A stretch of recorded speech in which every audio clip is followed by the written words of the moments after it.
अब बात कोलकाता की। कोलकाता निर्भया कांड में बीजेपी का बड़ा आरोप। बीजेपी के पूर्व सांसद हैं लॉकेट चैटर्जी। उनका आरोप है आरजीकर हॉस्पिटल में मानव अंग तस्करी का रैकेट चलता है। ये उन्होंने कहा, हमने मानव अंग तस्करी की बात सुनी है। लॉकेट चैटर्जी ने ये आरोप लगाया। डेड बॉडी की हेराफेरी भी होने की बातें सामने आई हैं। ये बात उनकी तरफ से कही गई है। सीधे सीधे आरजीकर हॉस्पिटल में मानव अंग तस्करी का रैकेट चलता है, इसका जिक्र उन्होंने किया। और साथ ही हमने मानव अंग तस्करी की बातें सुनी हैं। बहुत सारा हम लोग सुना है, सुनने में आ रहा है कि आरजीकर मेडिकल कॉलेज में बहुत सारा रैकेट चलता था। ऑर्गन भी यहाँ से मतलब दूसरा जगह में जाते थे, उसका भी रैकेट चल रहा था। डेड बॉडी को लेकर रैकेट चल रहा था, महिला को लेकर रैकेट चल रहा था।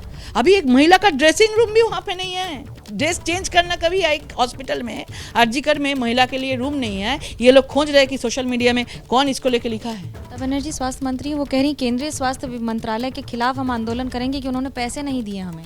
फिर पैसे में बात चला गया, राजनीति चल रहा है, पैसे में चला गया है।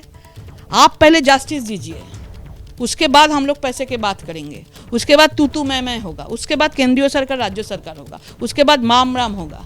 लेकिन पहले चाहते हैं कि जस्टिस। आप भी लेडी हो, हम भी लेडी है, हम सब लोग लेडी लोग हैं, सब लोग महिला लोग एक साथ ही आवाज़ उठा है कि पश्चिम बंगाल में बंगाल की बेटी का जस्टिस चाहिए। तो बीजेपी का ये सीधे सीधे आरोप है आरजीकर हॉस्पिटल को लेकर। कहा गया कि मानव अंग तस्करी का रैकेट यहां पर चल रहा था। मनोज्ञा लोईवाल मेरी सहयोगी जुड़ चुके हैं इसी पर और जानकारियों के साथ। सीधे उन्हीं का रुख करते हैं।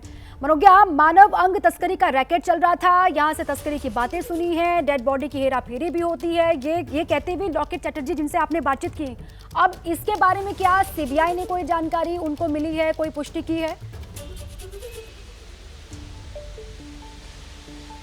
आरोप है जो बीजेपी लगा रही है, इसका फिलहाल इस मामले से कोई संबंध होता दिख नहीं रहा है। खासतौर से तब जब इस मामले में संज्ञान ले रही है कोलकाता पुलिस बार बार और नोटिस भेज रही है। और साथ ही साथ आज खुद लॉकेट चैटर्जी को नोटिस भेजा गया है। उन्हें दोपहर 3 बजे तक नोटिस रिसीव हो गया है, जिस पर उन्होंने कहा है कि वो जाएंगी दोपहर 3 बजे तक लाल बाजार जाकर अपनी बात रखेंगी कि उन्होंने क्या कहा है, उनसे पूछताछ की जाएगी, उन्होंने किस आधार पर ये आरोप लगाए हैं।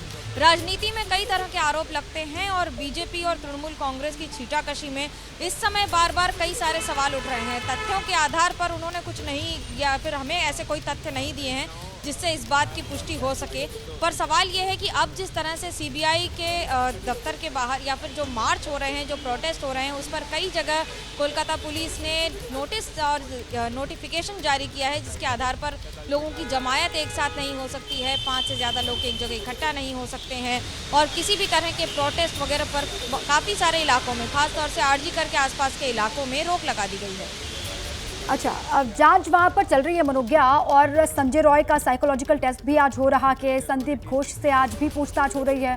अब ये जो पूरी जांच की प्रक्रिया चल रही है वहां पर, चूंकि आप ग्राउंड पर मौजूद हैं, किस तरीके से जांच सीबीआई की आगे बढ़ रही है, किस दिशा में आगे बढ़ रही है, और क्या जल्द ही किन्हीं और लोगों की गिरफ्तारी भी हो सकती है जो संजय रॉय से पूछताछ हो रही है उस आधार पर, या संदीप घोष से पूछताछ के आधार पर?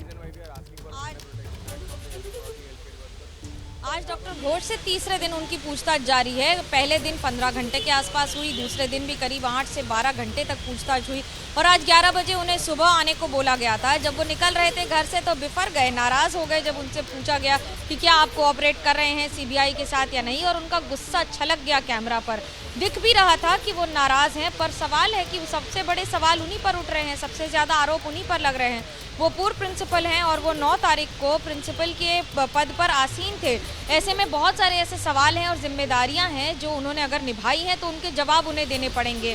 सीबीआई ने कल और परसों कई डॉक्टरों से बातचीत की है, उनसे पूछताछ की है। वहाँ पर आरजीकर अस्पताल में काम करने वाले गार्ड और बाकी सारे स्टाफ से बातचीत की है।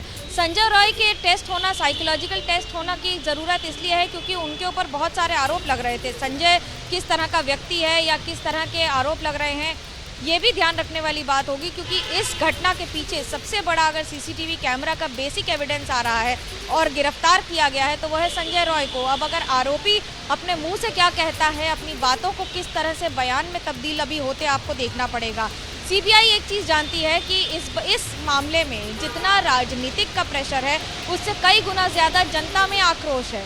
जो सामान्य लोग इस रास्ते पर प्रोटेस्ट कर रहे हैं, ऐसा ज़रूरी नहीं है कि वो किसी राजनीतिक दल से संबंध रखते हों, पर राजनीति इसलिए भी हो रही है क्योंकि खुद तृणमूल कांग्रेस के सांसद, वर्तमान में राज्यसभा के सांसद और बड़े कद्दावर नेता माने जाते हैं, डॉक्टर सुखेंदु शेखर रॉय ने खुद ट्वीट किया है, एक्सपर्ट पोस्ट करके सवाल उठाए और कहा है कि सवाल सीबीआई उठाए। मनोज, इन्हीं से जुड़ा हुआ मेरा अगला सवाल ये है, अपनी सरकार पर सवाल उठाए और अब कोलकाता पुलिस ने सुखेंदु रॉय को नोटिस भेज दिया है।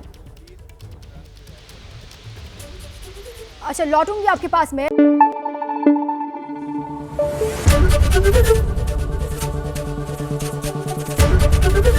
एबीपी न्यूज आपको रखे आगे।